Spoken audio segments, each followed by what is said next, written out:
Ang sarap mo, yan lang ang masasabi ko sa kutsinta recipe na ito at i-level up pa natin at gawin nating 2 layers na magkaiba ang mixture para sa bawat kagat ay may iba-ibang texture ang kutsinta natin. So tara, umpisahan na natin! Sa ating unang mixture, gagamit tayo ng 1 cup cassava flour or tapioca starch, 1 cup all-purpose flour, 1 cup brown sugar, 3 cups water, 1 tablespoon lye water or lihiya, 1½ teaspoon annatto powder, or 1/4 teaspoon orange food coloring.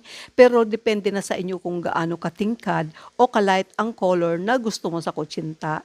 I-mix natin ng mabuti hanggang sa matunaw ang asukal and wala ng buo-buo na harina. Salain natin, then iset aside muna. I-brush muna natin ng oil ang mold. Huwag kalimutan ng sides for easy removal ng kutsinta after nating maluto. Ilagay na sa steamer ang mga molds at ibuhos gently ang mixture ng more than sa kalahati only. Huwag punuin kasi may top layer pa po yan.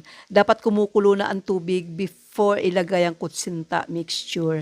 Lagyan ng kitchen towel ang takip para hindi matuluan ang kutsinta at steam na ng 25 minutes sa low fire.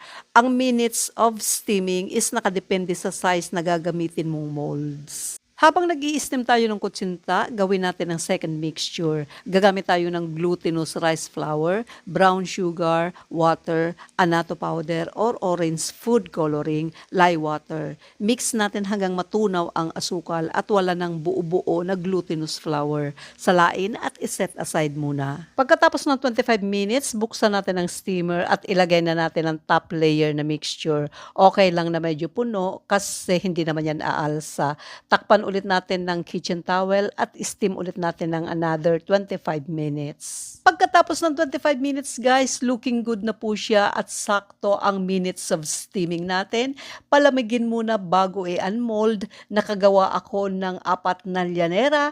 Before i-serve, lagyan natin ng shredded coconut or toppings of your choice like yema. Masarap na naman po itong i-partner sa mainit na kape. So ano pang inaantay ninyo? Kainan na!